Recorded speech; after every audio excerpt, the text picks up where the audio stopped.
19장 30절.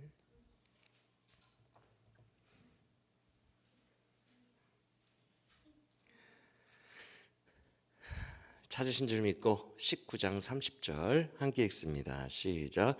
예수께서 신 포도주를 받으신 후에 이르시되 다 이루었다 하시고 머리를 숙이니 영혼이 떠나가시니라. 아멘. 오늘 우리에게 주신 말씀도 우리의 영혼이 살아나는 생명의 말씀, 능력의 말씀이 되기를 간절히 원합니다. 오늘은 요한복음 19장 말씀을 함께 나눠볼 시간인데, 거듭거듭 최근에 말씀드린 것처럼 이미 고난주간마다 요한복음 19장은 많이 배우고 다루었기 때문에 이번에는 19장이 범위로 주어져도 그냥 패스할까라는 고민을 많이 했습니다. 하지만 우리가 이미 알고 있는, 그리고 많이 배운 본문이라 할지라도 강해 설교는 흐름이 중요하니까 묵상하고 넘어가야겠다는 생각이 들었습니다. 그래서 오늘은 왕이시면서 동시에 유월절 어린 양으로 우리를 위해 죽으신 예수님에 대해 다른 때보다 더 간단히 복습하듯 살펴볼 테니까 잘 집중해서 들으시고 은혜 받으시기를 축원합니다. 할렐루야. 제 이야기 다 듣고 계신 거 맞죠? 다 딴짓하고 있는 거.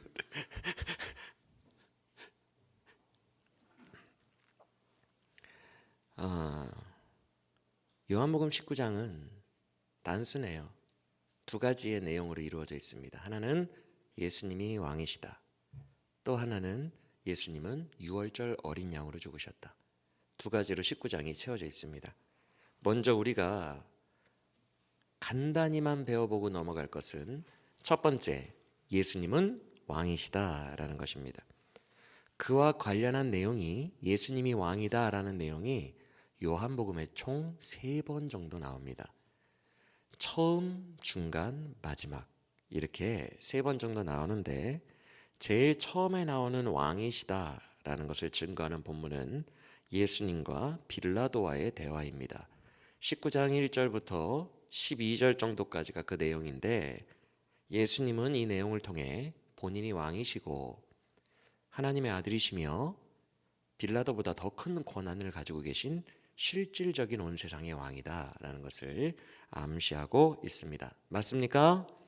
넘어갑니다. 그 다음에 중간 부분에 나온 예수님의 왕이시라는 기록이 몇 절일까요? 19절 이하에 예수님이 십자가에 달리실 때 그 머리 위에 명패 있죠?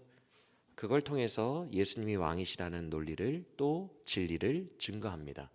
이 명패에 뭐라고 써 있어요? 나사렛 예수는 유대인의 왕이다. 그런데 유대인만의 왕이 아니라 그 언어를 헬라어, 라틴어, 히브리어 3개 언어로 써놨기 때문에 유대인만의 왕이 아니라 나사렛 예수는 유대인의 왕으로 오신 온 세상의 왕이다 라는 것을 증언하고 있습니다. 그리고 이제 19장에서 마지막 끝부분, 역시 예수님의 왕되심이 나와 있는데 38절 이하를 보시면 아리마대 사람 요셉과 니고데모 두 사람이 와서 예수님을 장례 치러주는 그런 말씀이 있어요. 맞습니까? 여기 그 내용이 있죠. 아리마대 사람 요셉과 니고데모는 둘 다 공의회 의원입니다.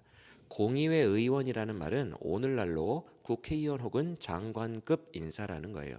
즉 장관급 2명이 와서 장례를 치러주는데, 여기 나온 100리트라쯤 되더라 이런 말들을 다 합쳐보면 약 30억 정도의 오늘날의 돈으로 어마어마한 양이죠. 30억을 들여서 장례를 치러줍니다. 거의 국장 수준 아닙니까?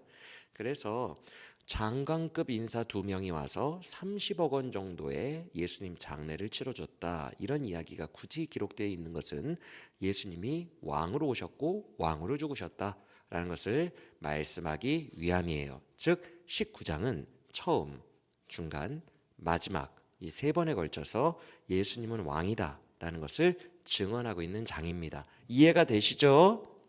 그럼 넘어갑니다. 그런데 예수님이 분명히 왕으로 오셨는데 왜 그는 또한 유월절 어린 양으로 죽으셔야 했을까? 힘없는 어린 양 같은 제물이 되어서 왜 유월절 어린 양으로 죽으셔야 했을까? 그 이유가 뭐예요? 유월절 어린 양이 되셔서 이 부분을 다 이루셔야 우리 모두에게 사망 권세가 더 이상 효력을 발휘하지 못하기 때문에 유월절 어린 양으로 죽으신 것입니다. 할렐루야. 요한복음은 예수님의 십자가의 은혜를 설명하는 몇 가지의 코드가 있습니다. 그런데 그 코드가 바울 서신과는 달라요. 우리 한국 기독교가 혹은 전통적 기독교가 믿고 있는 십자가의 진리는 대부분 바울 서신에서 가져온 진리입니다. 바울 서신에서 사도 바울이 십자가를 나무에 달려 우리 대신 저주를 받으신 것이라고 설명하고 있고, 그리고 예수님이 십자가에서 죽으신 것은 번제와 속죄제와 화목제물이 되어 우리와 하나님의 관계를 화목하게 하였다라는 화목의 신학으로 바울이 설명을 합니다. 그래서 화목과 관련한 내용은 정말 많이 나와요. 하나님께서 우리를 화목케 하는 직분을 주셨으니 이런 말, 화목케 한다라는 얘기를 되게 많이 합니다. 즉 바울의 십자가 신학은 예수님이 제물로 죽으셔서 하나님과 우리 사이를 화목하게 하셨다라는 진리를 설명하고 있어요. 근데 대부분의 전통 기독교는 이 진리를 받아들이고 있어요. 강력하게. 그래서 예수님이 왜 유월절 어린 양으로 죽으셨어요? 그러면 화목제를 생각하는 수가 있어요. 하지만 요한복음은 화목제에 대해서 전혀 언급하고 있지 않습니다. 요한복음은 십자가에 대해서 설명하는 코드가 전혀 달라요. 사도 바울은 십자가에서 들리신 것을 저주를 받으신 것이라고 신명기에 근거하여, 신명기 21장에 근거하여 해석을 하였는데, 요한복음은 십자가에 들리신 것을 저것만 보면 무조건 죽을 자가 살아나는 장대에 높이 들린 놋뱀으로 해석했습니다. 서로 표현하는 코드가 달라요. 같은 예수님의 사역인데 더 풍성한 신학적인 코드로 성도들에게 설명을 해주고 있는 두 권의 책이에요. 그래서 놋뱀으로 표현하고요. 사도 바울은 번제와 속죄제와 화목제물로 죽으신 어린 양이라고 표현한다면, 요한복음은 유월절 어린 양으로 예수님의 죽음을 설명해냅니다. 즉 우리가 요한복음을 해석할 때에는 이렇게 설명해내는 해석이 다르기 때문에 바울 서신의 신학을 끌어와서 해석하면 안 돼요. 요한복음은 요한복음 내에서 해석을 해야 되고, 오늘 본문 19장에도 유월절 어린 양 코드로 예수의 대속을 설명하고 있다면 우리도 유월절 어린 양에 맞게 해석을 해야 됩니다. 맞습니까? 집중하고 계신 줄 믿습니다. 그래서 요한복음은 화목하게 하셨다, 하나님과 우리 관계를 화목하게 하셨다, 그렇게 얘기하지 않고요. 유월절 날 무슨 일이 일어났죠? 각 가정마다 사망 권세가, 죽음의 천사가 다가와요. 그런데 유월절 어린 양의 피를 문 앞에 바른 가정은 사망, 죽음의 천사가 오다가 어떻게 해요? 피해서 넘어가죠. 그렇죠? 사망, 죽음이 피해가는 날이 유월절이에요. 그래서 우리가 요한복음을 해석할 때에는 유월절 어린 양으로 죽으셨기 때문에 사망이, 죽음이 더 이상 우리를 어찌하지 못하고 예수의 생명을 우리가 얻었다, 우리는 사망에서 생명으로 옮겼느니라, 요한복음 5장, 그 말씀의 코드로만 이해해야 되는 것입니다. 아시겠죠?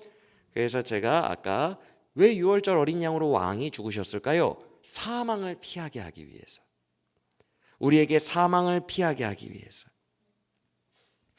그 사망의 저주로부터 우리를 지키시기 위하여 십자가에서 죽으셨음을 믿으시길 바랍니다. 그리고 또 하나, 요한복음이 유월절 어린 양으로 표현하는 중요한 이야기가 있는데, 6장을 보시면 예수님이 사람들에게 이렇게 말씀하십니다. 인자는 하늘에서 내려온 떡이니 나를 먹어야 너희가 생명을 얻게 될 거다, 영원한 생명을 얻게 될 거다라고 본인을 먹으라고 말씀하시거든요. 본인을 먹으라고. 그런데 6월절 어린 양도 그 양을 어떻게 하게 돼 있어요? 그 가족들이 먹게 돼 있어요.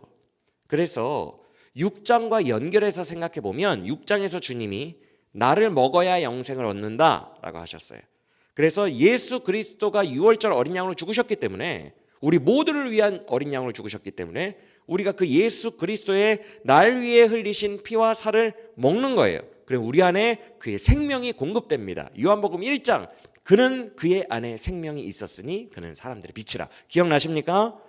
그의 안에 숨겨져 있는 그 생명의 근원, 그것을 우리가 받아 먹으면 그 우리를 위해서 죽으신 어린 양을 뜯어 먹고 우리가 그의 죽으심을 받아들이면 우리 안에 생명이, 그의 생명이 오는 거예요. 그래서 우리는 그의 피가 발라져서, 우리 문 밖에는 그의 피가 발라져서 사망으로부터 피할 수 있고, 우리의 몸 안에는 그의 생명이 들어와서 영생을 얻게 되는 것입니다. 믿으십니까? 이게 6월절 어린 양의 요한복음의 신학이에요.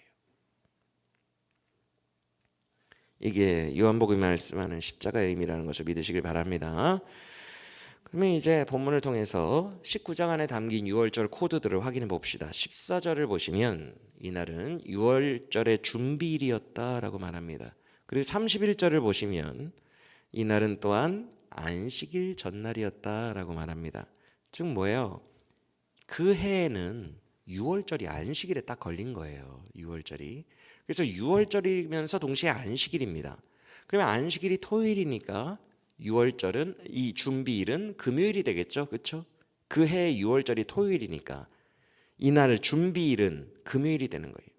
근데 문제는 금요일 날 저녁 6시까지 유대인들은 일을 다 해놔야 돼요. 왜냐하면 그 다음날이 6월절이고 또한 안식일이라 일을 하면 안 돼요. 안식일에 걸렸기 때문에, 안식일에는 유대인들이 일을 안 하거든요. 그래서 6시가 넘어가는 순간부터 일을 못 합니다. 유대인들이. 원래 다른 6월절이면 가능해요. 다른 6월절이면 미리 보통 저녁 식사를 끝내놓기는 하는데 뭐 미처 못 끝낸 저녁 식사 준비를 할 수 있거든요. 근데 이날은 안식일에 걸렸기 때문에 저녁 6시 전에 무조건 끝내야 돼요. 왜? 유대인들의 시간은 몇 시부터 다음 날로 넘어간다 그랬어요? 저녁 6시부터 넘어가기 때문에 이제 넘어가면 안식일인 거예요. 그래서 일을 하면 안 되니까 6시 전에 바쁘게 끝내야 되는 6월절이 요 해에 걸린 거예요. 빨리 요리를 해야 돼요. 어떻게? 각 가정별로 나의 가정을 구원하실 어린 양 한 마리씩을 요리해 놔야 돼요. 이해가 되시죠? 근데 14절을 다시 보세요. 14절을 보시면 빌라도가 예수님을 십자가에 못 박으라고 판결하는 그 순간이 몇 시였다고 말합니까? 네, 어떻게 하셨어요? 제6시라고 써져 있는데 이게 우리나라 시간으로는 낮 12시예요. 낮 12시 점심 먹는 시간에 판결이 떨어졌어요. 그러면 이제 6시까지 몇 시간 남았어요? 6시간밖에 안 남았어요. 6시간 내에 6월절 어린 양을 잡아야 돼요. 근데 그 시간 내에 이제 예수님이 친히 십자가를 들고 골고다 언덕도 올라가시고 못 박히시고 죽으시기까지의 시간이 있죠. 죽어가시는 시간이. 그래서 공간복음에 의하면 오후 3시에 예수님이 죽으셨다고 말씀합니다. 자, 정리합니다. 이날은 저녁 6시 전에 일을 다 끝내야 돼요. 6월절 어린 양을 잡아야 됩니다. 저녁 6시 전에. 그런데 낮 12시에 사형 판결이 떨어졌고요. 그로부터 3시간이 지난 오후 3시에 예수님이 죽으셨어요. 그러면 이제 3시에 죽으셨으니까 6시까지 몇 시간이 남은 거예요? 3시간이 남은 거죠. 여기까지 이해가 되십니까? 그래서 병사들이 31절을 보시면 어떻게 했다고 말씀합니까? 다리를 꺾으려고 했대요. 31절에. 이게 왜 그러냐면 신명기에 의하면 아까 바울이 인용했다고 했던 그 신명기 21장에 뭐라고 써 있냐면 나무에 달려서 죽은 자는 하나님께 저주를 받은 거라고 말씀합니다. 그래서 너희가 혹시 나무에 달려서 죽은 자가 있으면 그 시체를 밤새도록 매달아 놓지 말아라. 하루 만에 죽으면 바로 내려라. 왜냐하면 그 시체를 계속 매달아 놓으면 땅이 더럽혀진다. 이렇게 표현하시는 구절이 있어요. 그래서 유대인들은 그것을 그대로 받아들여서 십자가에서 숨진 사람을 밤 이전에 끌어내려야 된다라고 생각하는 경향이 있었어요. 그날이 가기 전에 끌어내려서 땅을 더럽히면 안 된다는 생각이 있었는데 문제는 다음 날이 무슨 날이라고요? 안식일이에요. 그래서 느긋하게 끌어내릴 시간이 없어요. 안식일에 시체가 나무 위에 달려 있으면 그건 안식일에 땅을 더럽히는 죄예요. 그래서 6시 전에 끝내야 돼요. 저녁 6시 전에 시신을 다 내려야 된다고요. 그날 따라 그래야 돼요. 왜? 다음 날이 안식일이니까 밤샘 작업을 할 수가 없습니다. 저녁 작업을. 그래서 3시에 죽으셨는데 야, 다음 날 안식일이야. 안식일이야. 얼른 시체 끌어내려야 되는데 아이고 아직도 안 죽었네. 무릎을 꺾어.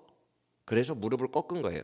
무릎을 꺾으면 어떻게 되냐면 이제 망치로 무릎뼈를 뻥 쳐서 무릎을 꺾어요. 그러면 무릎 힘으로 숨을 쉬고 있었어요. 사실 십자가에 달리면 무릎으로 자기 몸을 끌어올려 가지고 그때 숨 한 번 쉬는 거거든요. 근데 무릎이 꺾이면 이제 축 내려와서 폐가 압박을 받기 때문에 그때부터는 우리 물에 들어갔을 때 숨 쉬는 시간이 있죠. 그 시간만 이제 버티는 거예요. 그러니까 한 1분? 1분도 못 버티겠죠. 이미 너무 지쳐있는 죄인들인데, 너무 지쳐있는 사람들이니까 1분도 못 버티겠죠. 한 20초, 30초 숨 못 쉬면 죽어요. 그래서 무릎을 꺾은 즉시로부터 1분 내로 다 죽습니다. 그러니까 야 6시 다 돼간다. 다음 날이 안식일이야. 빨리빨리 해. 빨리 죽여. 죄인들 빨리 죽여. 그래서 무릎을 팍팍팍팍 꺾는 거예요. 빨리 시체를 내리려고. 그런데 그때 예수님은 무릎을 꺾어요, 안 꺾어요? 안 꺾어요. 왜? 딱 보니까 형님 이 죄인은 죽었는데요? 이렇게 말합니다. 병사들이. 진짜? 확인해봐. 급하니까. 그래서 옆구리에 창을 찌른 이유가 확인하기 위해서 그래요. 왜 확인하냐 하면 십자가에서 죽으면 저도 의사가 아니라 잘 모르겠지만 심장에 물이 찹니다. 이미 죽은 자는 심장에 물이 차요. 그래서 옆구리 쪽으로 창을 팍 찌르면 피와 함께 심장에 있는 물이 쏟아집니다. 그래서 물이 나오면 이미 죽은 상태구나 라는 것을 확인합니다. 그래서 이 사람 죽었는데요? 그러니까 그래? 그럼 무릎 치지 말고 잠깐만 옆구리 찔러봐. 그랬더니 물이 나와요. 죽었구만. 그래 무릎 칠 필요 없고 지나가. 그래서 온몸에 뼈가 꺾이지 않은 상태로 죽으십니다. 그걸 뭘 의미한다 그랬죠? 6월절 어린 양은 요리할 때 잡을 때에 뼈를 꺾어요 안 꺾어요? 안 꺾어요. 여러분 다른 제사는요 각을 뜬다고 돼 있어요. 번제는 특히 각을 뜨죠. 각 뜬다는 게 뭐냐면 우리 다 배웠지만 손가락 하나하나까지 그러니까 뼈와 뼈 마디마디를 다 이렇게 분리하는 거예요. 다 분리해야 돼요. 그걸 각 뜬다 그래요. 다 분리해야 되는데 6월절 어린 양만 그 모습 그대로 요리가 됩니다. 불에 구워져요. 잡아서. 그래서 예수님의 뼈가 하나도 꺾이지 않았다는 말은 예수님이 6월절 어린 양으로 우리를 위해 죽으셨다는 의미인 것입니다. 여기까지 이해가 되시죠? 그러면 6월절 어린 양은 누구의 손에 잡혀요? 실제로 출애굽기에 살아남기 원하는 그 가족의 손으로 잡습니다. 맞습니까? 그래서 예수님이 그의 백성들의 손에 죽으신 것입니다. 그 백성들이 예수님을 본인들이 살아남기 위해 죽게 하신 거예요. 본인들의 손으로 못 박았고 본인들의 손으로 잡은 것입니다. 마치 6월절 어린 양을 구원받기 원하는 그 가족 단위로 한 마리씩 잡아서 요리해야 되듯 예수님은 그 민족에게 잡혀서 죽으신 거예요. 근데 놀라운 것은 6월절 어린 양은 앞서 제가 말씀드린 것처럼 그 고기를 가족들이 먹게 돼 있어요. 그 6월절 어린 양의 생명을 잡아서 요리한 그 가족 구성원들이 책임지고 먹게 돼 있어요. 거의 강제입니다. 강제. 거의 반강제로 먹어야 돼요. 이거는 그날 6월절 밤 사이에 다 먹어야 돼요. 저녁 식사로 다 먹어야 돼요. 그 양 한 마리를. 그리고 너무 배부르다고 해서 옆집에 줄 수 없습니다. 죽인 자가 책임지고 받아 먹어야 돼요. 죽인 자가, 그 양은 책임지고 받아 먹어야 되고, 만약에 너무 배불러서 남았을 경우에는 아침에 그 양의 고기가 남아있으면 안 되기 때문에 불을 집 안에 피워가지고 다 태워버려야 돼요. 밤새도록 남은 고기는 다 태워버려야 되고 딱 죽인 자가 받아 먹어야 됩니다.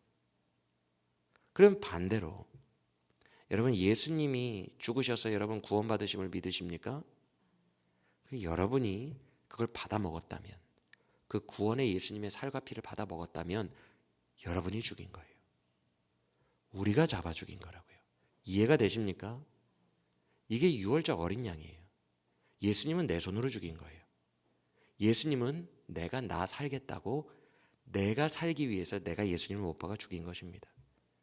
그래서 이제 어떤 교회 장로님들 대표기도 시간에, 주일 대표기도 시간에 대표기도 하시는 거 보면 이렇게 기도하시죠. 주님, 그 병사들이 못 박아 죽인 게 아니라 이 죄인인 내가 예수님을 못 박아 죽였습니다. 내가 예수님을 잡아 죽여야만 지옥 가지 않고 살아남을 수 있는 내가 죄인입니다. 내가 예수님을 죽였습니다. 이렇게 회개하시는 기도를 하시는 장로님들이 있어요. 정확하게 맞는 거예요. 신학적으로. 예수님의 살을 받아 먹었다면, 구원 받았다면 내가 죽인 죄인이에요. 내가 죽인 거예요. 그게 기독교 신학이에요. 사랑하는 여러분, 왜 예수님은 이스라엘 백성들에게, 자기 백성들에게 죽임을 당하셨을까? 이스라엘을 구원하러 오신 왕이기 때문에 그래요. 유월절 어린 양은 사는 자들, 구원받은 자들이 잡아 죽입니다.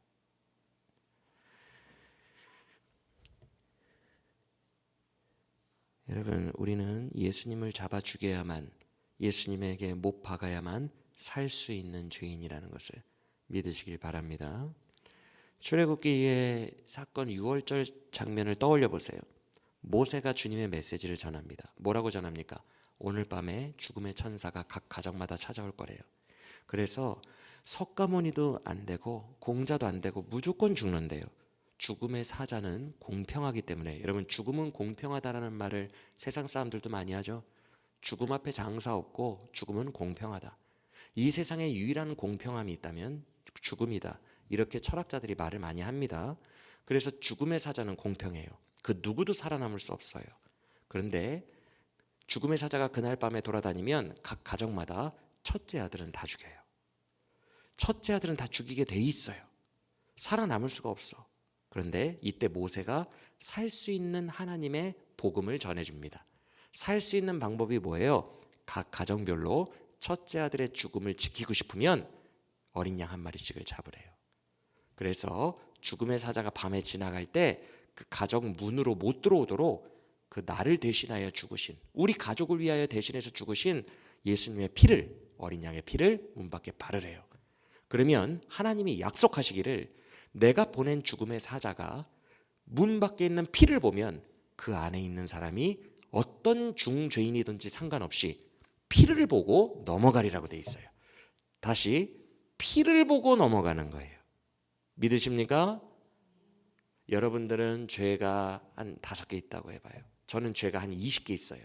근데 저와 여러분이 다 예수의 피를 발라놓고 안에 숨어 있으면 장민욱은, 다른 아이들은 5개인데 장민욱은 20개네. 이렇게 각 사람의 죄를 보는 게 아니라 밖에 발라진 피를 보고 넘어간다고 돼 있어요. 우리의 죄의 어떠한가 상관없이 예수 그리스도의 십자가의 피를 의지하면 죽음의 권세가 그것을 보고 우리를 피해 지나간다는 거예요. 믿으십니까? 이게 우리가 믿는 기독교의 구원이에요. 예수의 흘린 피, 그 피를 보고 죽음도 넘어가는 겁니다. 죽음도 피해가는 거예요. 그래서 그 복음의 말씀을 듣고 그대로 그 가족이 뭐 하겠어요? 밤 동안 우리 어린 양 잡자. 그래서 자기들의 손으로 잡아요. 자기들의 손으로 잡고 자기들의 손으로 피를 바르고 자기들의 입으로 먹어요. 이게 우리가 하는 성찬식과 비슷해요. 예수의 살을 먹을 때마다 나를 기억하라.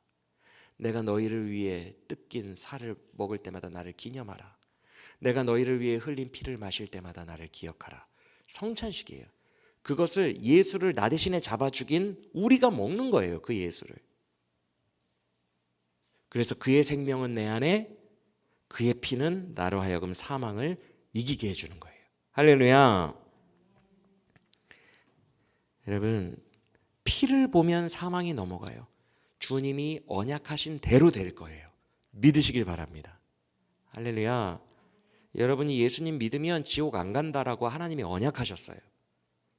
하나님이 언약하셨다고요. 이때처럼 될 거예요. 우리 최용택 집사님도, 우리 서현영 권사님도, 우리 권세영 광희도, 송미정 권사님도, 집사람도 예수만 믿으면 지옥 안 가고 천국 간다라고 하나님이 언약하셨어요. 믿으면 그대로 이루어질 거예요. 할렐루야. 믿으면 이루어져요. 하나님의 언약이기 때문에 그래요. 선하시고 신실하신 하나님이 약속하신 거기 때문에 반드시 그대로 이루어질 거예요. 그래서 저같이 죄가 20개가 있든지 최영택 집사님처럼 죄가 5개가 있든지 우리가 죄가 몇 개가 있든지 우리는 다 예수의 피를 발라놓고 그 안에 숨어 있으면 구원받는 거예요. 믿으십니까?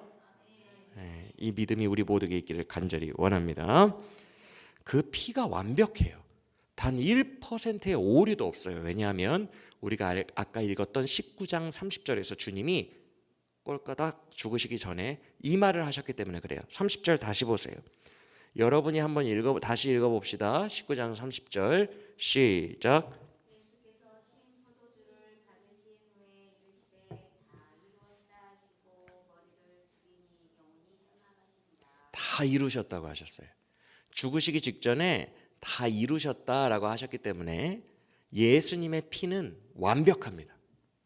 할렐루야. 믿으십니까? 그는 구원의 요건을 충족하셨어요. 다 이루셨어요. 그래서 그의 보혈은 강력한 효과가 있는 거예요. 그가 이루셨기 때문에 이 구원의 공로를 믿는 믿음이 우리 모두에게 있기를 간절히 원합니다. 이게 바로 보혈의 능력인데 내가 내 손으로 못 박아 죽인 내 구주 예수님의 피를 사망 권세가 보면 그 피를 못 이겨요.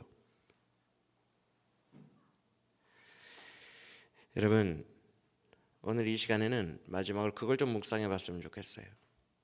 내가 예수님을 못 박은 죄인이다. 실제로 그 현장에 있지는 않았죠. 하지만 이 유월절 어린 양을 잡는 이 이야기를 그대로 우리에게 적용해 봤을 때 내가 예수님을 못 박지 않으면 내가 살 수가 없는 죄인이에요. 예수님의 피를 흘려서 그 피를 발라야 되기 때문에 어쩔 수 없이 예수님을 죽일 수밖에 없어요. 그 피가 아니고서는 내가 그 의인의 피가 아니고서는 구원받을 수가 없기 때문에 어쩔 수 없이 못 박은 현장에는 없었지만 내가 못 박은 죄인이라는 거 이것을 믿으시길 바랍니다. 즉, 둘 중 하나는 죽어야 돼요. 누구 피를 흘리던 죽어야 돼요. 노아의 홍수 사건 이후에 하나님의 하나의 공식을 알려주십니다. 노아에게 죄인은 반드시 피를 흘려 죽어야 된다. 죄인이 그 죄의 대가를 받는 방법은 생명이 끊어지는 거다 라고 말씀하셨어요. 그래서 예수님이 죽던 나를 대신해서 예수님이 죽던 아니면 내가 내 죄로 죽던 둘 중에 하나는 죽어야 된다고요. 근데 우리가 구원받고 싶잖아요. 우리가 그 죄의 대가를 감당하기가 힘들잖아요. 그러니까 우리 손으로 예수 그리스도를 죽여서 산 사람들이 기독교인입니다. 믿으십니까? 구원받고 싶어서 예수님을 나 대신에 죽이고 살아난 사람들이 염치 없는 인간들이 기독교인이라고요. 그래서 은혜로 우리는 살아난 것이고 우리가 은혜로 구원을 받았다면 이후의 삶을 예전과 같이 더럽게 살 수 없는 거예요. 왜냐하면 우리는 염치 없이 예수 죽이고 구원을 얻은 염치 없는 자들이니까 그 은혜를 받았다면 내가 이제는 예전과 같이 살 수는 없다라고 마음을 먹고 하나님 앞에 영광스럽게 살려고 애쓰는 자들이 되는 것이 기독교인이라고요. 믿으십니까? 우리는 그렇게 염치 없이 구원받았어요. 이것을 믿는 것을 기독교라고 해요. 구원이라고 해요.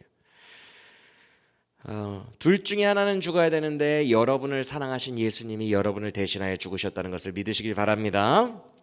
예전에 실제로 이스라엘로 여행 다녀오신 선교사님이 저 청년 때 해주셨던 설교가 기억이 아직도 나요. 제가 생각할 때 명설교였고 너무 은혜로워서 저 청년 때 한 선교사님이 해주신 설교를 그대로 들려드릴게요. 18장 39절과 40절을 보시면 바라바라는 강도가 등장합니다. 눈으로 보이시면 아멘. 바라바라는 강도가 등장해요. 여기서 강도는 단순히 뭘 훔친 사람을 한국 사람들처럼 강도라고 말하는 게 아닙니다. 이때의 이 언어 강도는 살인자를 말합니다. 그런데 지금 빌라도의 관정에 갇혀 있기 때문에, 아니 빌라도의 개인 총독부 감옥에 갇혀 있거든요. 지금 총독부 감옥에 갇혀 있고 십자가의 형벌을 기다리는 사람이에요. 그렇기 때문에 한두 명 죽인 사람이 아닙니다. 사람을. 이해가 되시죠? 이 바라바 강도라는 게 우리나라 말처럼 돈 훔치고 뭐 이런 강도가 아니에요. 사람을 몇은 죽였을 그런 중죄인입니다. 그래서 십자가형을 당할 수준의 범죄자가 바로 바라바였다는 거예요. 여러분, 죄가 이래요.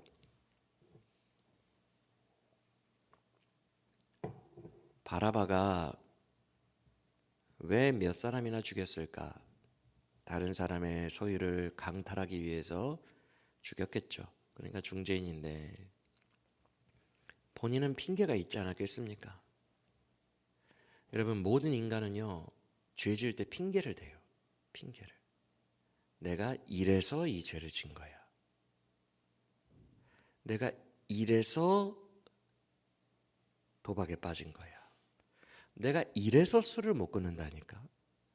내가 이래서 이 나쁜 짓을 하는 거야. 이렇게 인간은 모든 일에 핑계를 대려고 해요. 근데 죄가 무서운 게 뭐냐 하면 범행한 그 행위만 하나님이 심판하십니다. 한국의 법도 그러죠. 참작은 합니다. 참작. 참작은 해서 초법이냐 우발적인 죄냐 참작은 하는데 무조건 그 형벌이 살인이다. 3년 이상. 무조건. 죄가 무서운 이유는 핑계가 안 통한다. 내가 행한 그 죄대로 법을 받는다. 그게 죄의 무서움이에요. 여러분, 제가 이 말을 드린 이유는 우리는 이미 죄에 대한 형벌이 예수 그리스도의 보혈 안에서 다 씻겨진 사람들이죠. 믿으십니까? 근데 회개는 해야 되잖아요. 하나님 앞에. 회개하실 때 핑계를 하나님이 안 들으신다고요. 핑계하는 회개는 진정한 회개가 아니에요. 다윗은 밧세바의 죄를 회개할 때 핑계를 대지 않고 그 자리에 무릎 꿇었어요. 주님, 내가 죄인입니다. 주님 앞에서 내가 변명을 할 수가 없습니다.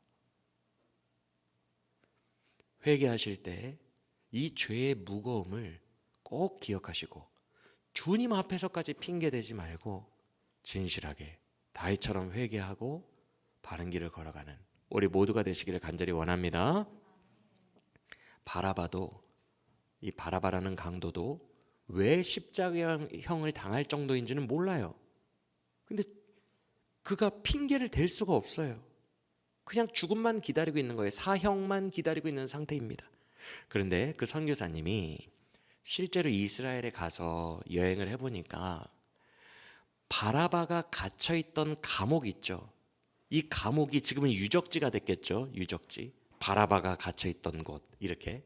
그리고 그 옆에 빌라도가 예수님을 재판했던 총독부가 있어요. 총독부가 있고 총독부 감옥이 있어요. 그런데 그 선교사님이 가봤는데 참 묘하더래요. 절묘하더래요. 뭐가 절묘한가 하니 보통 총독부 건물이 있으면 총독부 산하 중죄인들 감옥은 근처에 있어야 되잖아요. 근처에 있어야 관리도 되고 이게 합당한데 거리가 좀 떨어져 있대요. 그때 몇 미터라고 했는데 기억이 안 나요. 뭐 예를 들어서 1km 정도 떨어져 있어요. 그래서 이게 너무 절묘해서 이 선교사님이 바라바 입장에서는 어땠을까를 생각해 봤대요. 왜냐하면 1km가 떨어져 있기 때문에 이 감옥 안에서 듣고 있을 때 빌라도와 군중의 말이 안 들려요. 대사가 너무 멀리 있어서. 그런데 군중들이 십자가에 못 박아라 못 박아라 하는 군중의 함성은 딱 들리는 거리래요. 소소한 대사는 안 들리고 군중이 집단적으로 지르는 함성은 들리는 거리. 그 거리에 바라바가 갇혀 있더라라고 선교사님이 얘기를 하는 거예요. 그러면서 그 거리에 있는 바라바 입장에서 선교사님이 묵상을 해봤대요. 근데 실제로는 어떤 일이 일어나는지 드라마를 한번 봅시다. 빌라도가 백성들에게 물어봅니다. 이 정도 목소리로 물어봤겠죠. 백성들아, 6월절 명절이 되면 중죄인 한 명 석방시켜주는 그런 좋은 전례가 있는데 이 예수라는 청년을 석방시켜줄까 아니면 저 중죄인 바라바를 석방시켜줄까? 이렇게 물어봐요. 그랬더니 군중들이 뭐라고 대답하죠? 예수라고 대답해요? 누구를 석방시켜준다? 바라바, 바라바 이렇게 하는 거예요. 그러니까 이 내용은 안 들리고 바라바 입장에서는 사형 날만 기다리고 절망하고 있어요. 근데 어느 날 갑자기 정신이 번쩍 들게 군중들이 외치는 거예요. 바라바, 바라바. 그러면 어떤 생각이 들겠어요? 오늘 나의 날이구나. 내가 죽는 날이구나.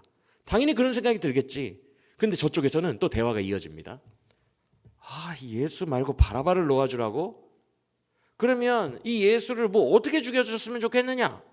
빌라도가 물어보자 이 빌라도 말은 안 들리고 사람들이 뭐라고 해요? 십자가에 못 박아라! 못 박아라! 못 박아라! 라고 외칩니다. 그러니까 이 바라바 입장에서 들릴 때는 소소한 이야기가 안 들리니까 아까 자기 이름을 막 불러요. 사람들이 바라바! 바라바! 그러더니 바로 다음에 들리는 얘기가 십자가에 못 박아라! 못 박아라! 이 소리가 들려요. 그럼 바라바 입장에서는 누가 못 박힌다라고 생각해요? 당연히 자기인 줄 알겠지. 지금 군중들이 나를 미워하여 나를 십자가에 못 박으라고 하는구나. 이렇게 생각할 겁니다.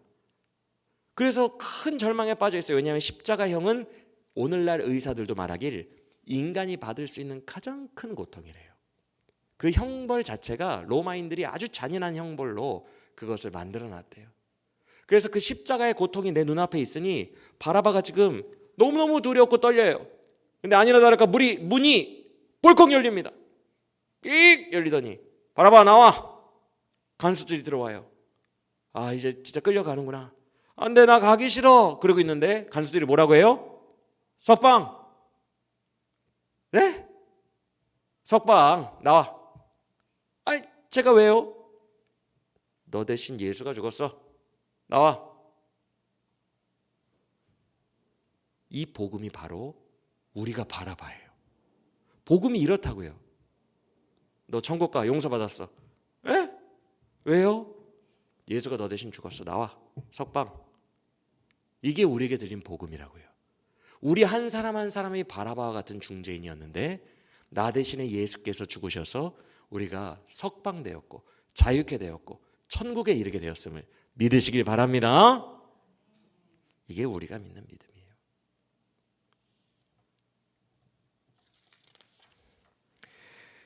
사랑하는 여러분, 우리가 죽던 예수님이 죽던 둘 중 하나는 죽어야 돼요. 바라바가 죽던 예수님이 죽던 둘 중 하나가 죽어야 되는 것처럼 둘 중 하나는 죽어야 돼요. 근데 의인이신 예수님보다는 죄를 지은 내가 죽는 게 맞아요. 맞습니까? 우리가 바라바와 같은 중죄인이에요. 근데 그 절망 가운데 복음이 들립니다. 석방. 예수가 너 대신에 죽었어. 석방. 둘 중에 하나는 죽어야 되는데 예수가 대신 죽었어. 그게 우리에게 들린 구원의 복음이요. 이 믿음이 여러분들에게 가득 있기를 간절히 원합니다. 말씀을 마칩니다. 여러분, 우리가 회개를 해도 죄책감을 떨쳐내지 못할 때가 많아요. 여러분, 죄책감을 못 떨쳐내는 게 어떤 증상이냐 하면, 예를 들어서 내가 무슨 거짓말을 했어요. 친척들한테 거짓말을 했어. 가족들한테. 근데 그 거짓말을 들킬까 봐 너무 두려워요. 이 거짓말이 들킬까 봐 너무 두려운 거야. 그래서 이걸 회개를 합니다. 이걸 회개를 했는데 죄책감을 못 떨쳐내면 어떤 증상이 나오냐면 그 죄에 대한 두려움이 계속 내 안에 있어요. 계속. 회개가 안 됐다는 얘기예요. 진정한 회개는 미래에 대한 두려움까지도 내 죄가 주의 보혈로 씻기는 순간 미래에 대한 두려움까지도 사라지고 평안이 임해야 진짜 회개가 된 겁니다. 주의 보혈로. 믿으십니까? 그래서 기독교인들이 회개를 많이 하거든요. 저도 그렇고. 근데 제가 회개를 했을 때 10개 중에 몇 개를 평강을 얻을 것 같아요, 여러분들은? 10개 중에 하나 얻기가 어려워요. 회개는 되게 많이 합니다. 왜냐하면 제 삶에 죄가 많으니까 회개를 많이 해요. 근데 이 죄책감이 안 사라져. 10개 중에 9개는 안 사라지는 것 같아요. 내가 그런 죄를 지어서 혹시 내 자녀들이 잘못되지 않을까? 이 죄책감이 저를 붙들고 있다고요. 내가 결국 망하지 않을까? 내 자녀들에게 부메랑처럼 돌아오지 않을까? 미래가 잘못되지 않을까? 이런 생각이 떨쳐내지기가 힘들어요. 회개할 때 이게 사라지고 평강이 임해야 되는데, 여러분, 아버지의 입장에서 잘 들으시길 바랍니다. 하나님 아버지는 자녀가 죄책감에 빠져서 골방에서 술 먹고 앉아있는 것을 볼 수가 없어요. 여러분의 자녀가 죄 짓고 와서 골방 문 걸어 잠그고 술 먹고 속에서 욕을 하면서 나 죽을 거야, 난 망해버렸어, 이 바보, 왜 그랬어, 이 바보야, 에이 몰라, 난 망했어. 여러분의 자녀가 그러고 있다고 해봐요. 부모가 그 꼴을 보겠습니까? 부모가 진짜 원하는 게, 그래 너 망했어, 너 그 안에서 술 먹다가 죽어, 그냥 죄책감 속에서 죽어, 그냥. 이런 부모가 어디 있어요? 나오기를 원하지. 괜찮아, 실수는 누구나 할 수 있어, 아빠가 도와줄게. 뭐 법부적인 거야? 아빠가 도와줄게, 나와, 다시 일어나면 돼. 이번 실수가 너에게 큰 의미가 될 거야. 다시 일어나자, 다시 한번 해보자, 아들아 딸아, 다시 해보자. 이게 부모 마음 아닙니까? 맞죠? 하나님의 마음도 마찬가지라고요. 우리가 죄책감에 빠져가지고 나는 미래에 망할 거야, 내가 지은 죄 때문에 내 자식들에게 그대로 돌아올 거야, 이 죄책감에 눌려있는 것을 하나님이 계속 보고 있지를 못한다고요. 왜냐하면 아까 불렀던 찬양처럼 하나님은 여러분을 사랑하시는 아버지이시기 때문에 그래요. 할렐루야. 그래서 아버지는 이것을 못 견딥니다. 나오기를 원해요. 그거 나오라고 예수 그리스도의 보혈로 말미암아 석방의 복음을 여러분에게 주신 거예요. 빛의 자리로 담대하게 나와서 제2의 인생을 한번 제대로 살아봐라. 한번 새롭게 살아봐라. 영광스럽게 살아봐라. 너는 할 수 있어. 아빠가 지원해 줄게. 아빠가 성령의 능력으로, 아빠의 전능하신 능력으로 널 지원해 줄게. 다시 할 수 있어. 이렇게 격려해 주시는 것이 주의 보혈의 은혜라는 것입니다. 할렐루야. 그런데 우리가 그걸 알면서도 죄책감을 왜 떨쳐내기가 힘드냐 하면, 이게 기계가 아니기 때문에 그래요. 하나님 앞에서 죄 지은 게 기계적으로 죄 짓고 기계적으로 휴지통에 죄를 버려버리면 되는 게 아니라 인격과 인격을 상대로 죄 지어서 그래요. 누군가한테, 사람에게 잘못했을 때, 내가 잘못했다고 해봐요. 미안하다고 말하러 가는 그 길이 얼마나 발이 천근만근 무겁습니까? 나 또 혼날 텐데. 그 발이 얼마나 무거워요. 인격적 죄지음이라는 게 이렇게 무게감이 있거든요. 그래서 하나님 앞에 죄 지은 게 인격에게 죄를 진 거기 때문에 죄책감이 있어요. 내가 하나님 너무 매몰차게 배신했는데 하나님이 내 자녀들에게 벌하시지 않을까? 미래의 나를 망하게 만들지 않을까? 내가 하나님한테 진짜 대놓고 배신했는데 어쩌지? 인격에게 대놓고 배신한 거기 때문에 죄책감이 안 떨어진다고요. 그때 이것을 꼭 믿으시길 바랍니다. 예수의 피에도 감정이 담겨 있고 인격이 담겨 있어요. 예수님과 그를 보내신 하나님도 감정이 있는 분이라고요. 여러분이 자녀가 잘못했을 때 그 감정을 꼭 참고 다시 한번 용서해주고 더 나은 소망을 알게 하듯이, 사랑이 그 애가 미운 것보다 더 위에 있듯이 하나님과 예수님도 감정이 있다고요. 우리의 죄가 미워요. 밉지만 그 미움보다 사랑이 더 위에요. 그래서 그 사랑으로 우리를 덮으시고 사랑으로 우리를 용서하시겠다고 작정하신 것이 십자가에 흘리신 보혈입니다. 할렐루야. 내가 너를 미워함보다 사랑이 더 위에 있다는 증거다 라면서 자기의 피를 흘려주신 거예요. 이 보혈은 기계가 아니라 이 보혈 안에 인격이 담겨 있어요. 하나님의 마음이 담겨 있어요. 여러분이 향한 사랑의 확증이 담겨 있고 그 마음이 담겨 있어요.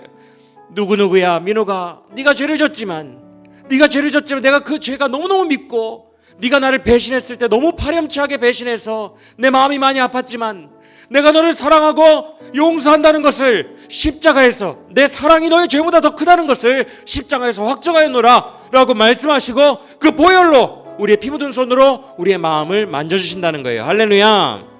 우리가 인격적으로 죄를 지었기 때문에 죄책감에 시달릴 수 있지만 그의 인격 안에도 사랑이 담겨 있어요. 그의 보혈 안에도 사랑이 담겨 있어요. 인격이 담겨 있어요. 그 보혈은 기계가 아니라 인격적인 확증임을 믿으시고 그 보혈 안으로 담대하게 들어가 죄책감으로부터 해방되어 주님께서 다시 부르시고 다시 제대로 살 수 있다, 잘할 수 있다. 너의 미래에 내가 사막에 강을 낼 것이고 내가 사막에 길을 낼 거야. 너의 미래를 내가 찬란하게 바꿔줄 거고 너는 이제 이후에는 승리하게 될 거고 극복하게 될 거야. 이렇게 찬란한 미래로 인도하시고 소망을 주시는 그 하나님의 길로 담대하게 나아가는 우리 모두가 되기를 간절히 원합니다. 골방에서 술만 먹고 있는 그 아들처럼 하면 안 돼요. 아, 난 망했어, 난 죽었어, 난 망했어 이러고만 있으면 안 돼요. 주님이 부르십니다. 그게 보혈입니다. 이 보혈의 능력으로 여러분을 가득 채워 오늘 이 밤에 죄책감으로부터 완전히 해방되는 역사가 있기를 원하고, 그래서 여러분 안에 새 생명이 움트게 되기를 예수 그리스도의 이름으로 간절히 축원합니다.